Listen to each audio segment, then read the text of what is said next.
Okay, so now's my chance to talk a little bit and to liven this up, I hope, a little bit. Um, Chanting is always good. We're going to do some chanting after our next meditation period.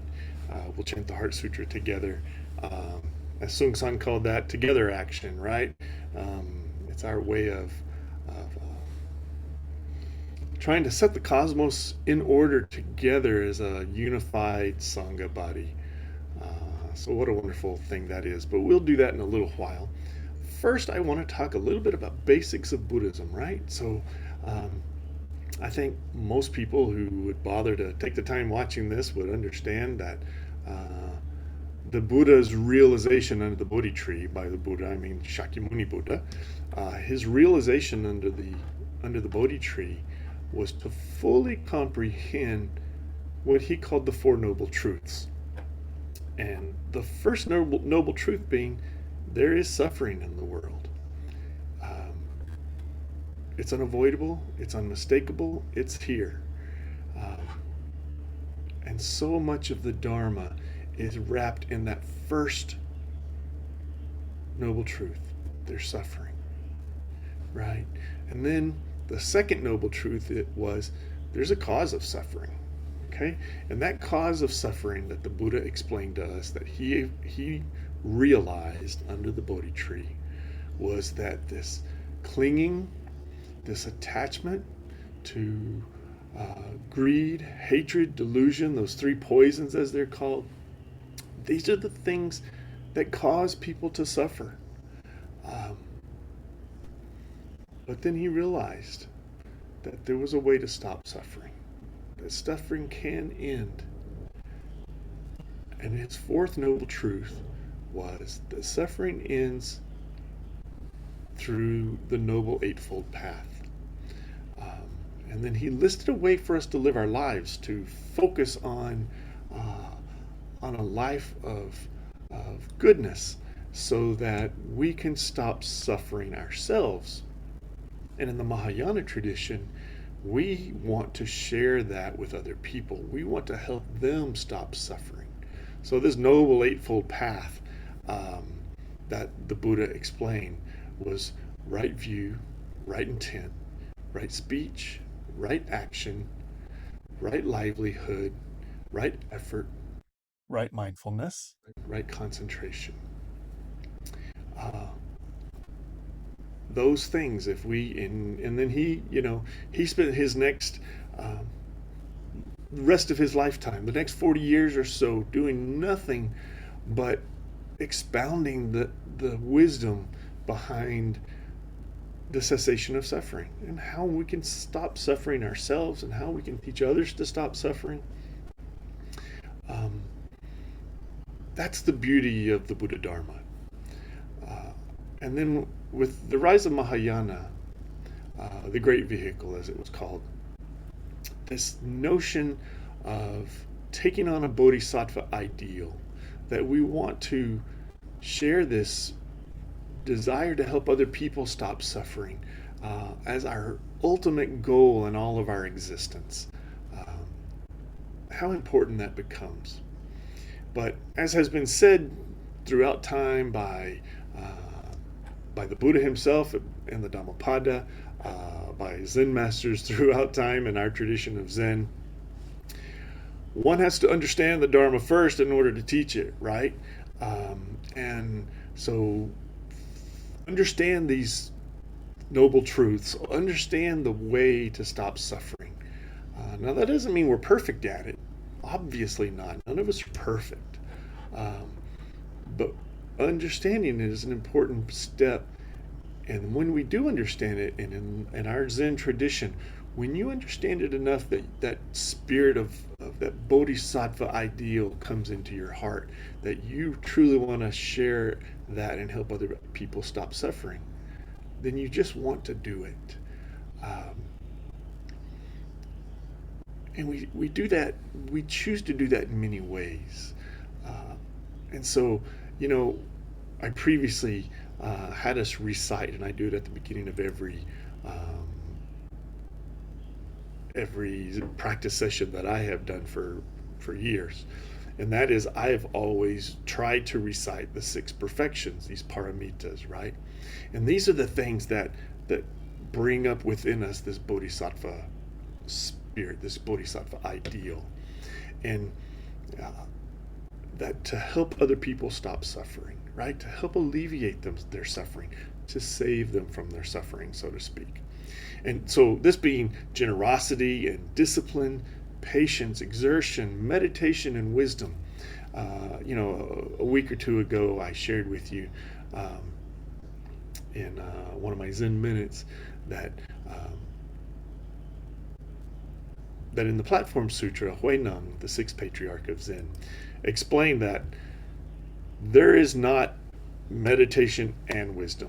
They are not separate. They are one and the same. And that is the idea that we have within Zen as to why we meditate, so that we can be more wise in how we see our own life, how we see other people's lives, how we recognize that we are not separate.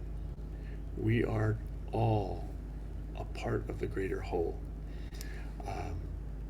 That greater whole, as Zen Master Thich Nhat Hanh would teach, was that we inter-are.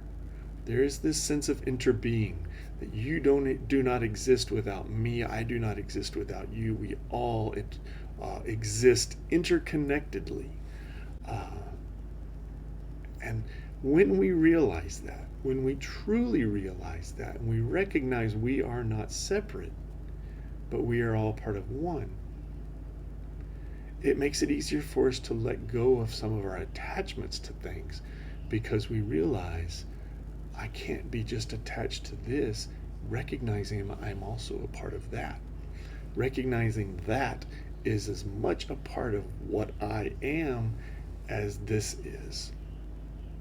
So the Buddha taught in the Dhammapada, and I'll paraphrase here, but you can look in the Dhammapada under verse 214 is what I'm paraphrasing.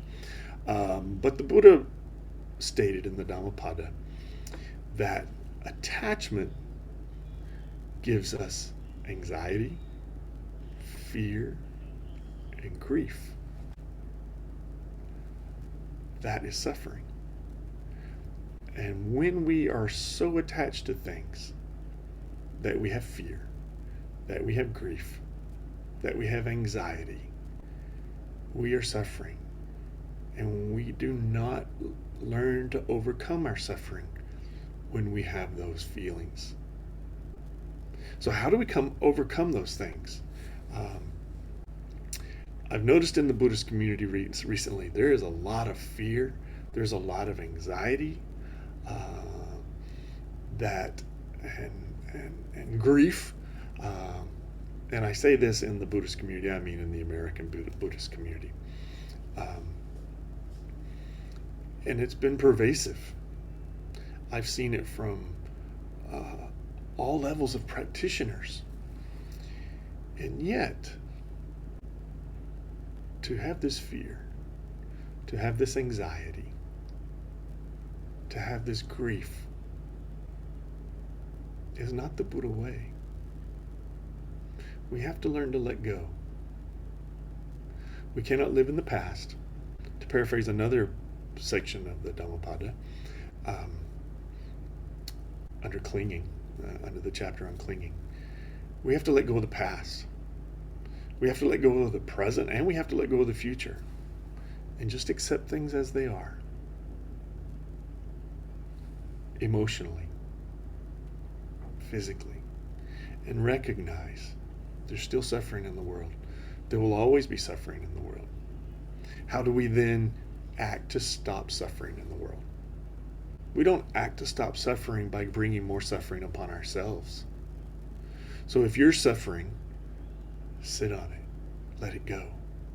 The only way you're going to really be able to let it go is meditate on it. Let it go. Cultivate compassion. Do a metta chant. Recite the bodhicitta prayer. Find your own compassionate gatha or mantra that helps you feel better, and learn to let go of your own anxiety. Learn to let go of your own grief and fear. And when you can let go of it, you can learn to help others even more. Let go of theirs. How important that is, that we as bodhisattvas learn not to suffer ourselves so we can help others not suffer. Now, we're all attached to our own ideas, right? That's a hard thing to let go of. We're all attached to our own sense of right and wrong. We're all attached to our own sense of morality to an extent. And those things are hard to let go of. I caught myself today. So I was driving home on my motorcycle. I live here in Vietnam, and I was driving home on my motorcycle from the grocery store. And there were two motorcycles. One was like we call it it's a baguette. It's like a motorcycle truck, right? So one was a motorcycle truck with a heavy load of things in the back, and one was a motorcycle with two guys on it. Just a normal scooter. Motorcycles here in Vietnam are not like Harley Davidsons in America. They're scooters for the most part. And so this happened right in front of me. So one guy pulled across one lane of traffic to pull into the lane to go. And there was fairly heavy traffic. And of course somebody hit him, and both the motorcycles fell over. And as I passed by, I recognized that no one was hurt, and there were lots of people there who could help them. But I was attached to my ideas of right of way. I was attached to my ideas of you don't pull out in front of somebody and just assume they're going to stop.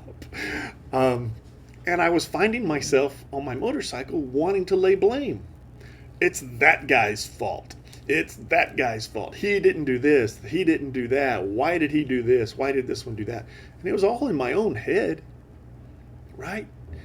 I am sure neither of the drivers were driving on the road that day today thinking, I'm going to whack somebody on my motorcycle. So we're both laid out on the side of the road. Of course not, right? So my attachment to my own ideas of what does it mean to drive safely? What does it mean to follow the rules of the road? It's just me deciding how is it going to affect me? Me thinking one of those guys is really wrong for pulling out in front of the other one. And yet, here in Vietnam, there's the idea that people are going to stop, they're going to slow down. It's a crowded city here in Saigon, and there has to be some give and take on the road in order for traffic to work right. Now, the problem is that notion in Vietnamese traffic works very well if everyone's paying attention. But if one guy's talking to the guy behind him and, they're not paying attention to some guy on a big, say a baguette, big motorcycle truck pulling in front of them, they may not know. They may not see that somebody's going to be so brazen as to pull right out in front of them from across the street, right? And that's where my attachment to this being right and this being wrong comes from my own culture, right? So again, where am I going with this?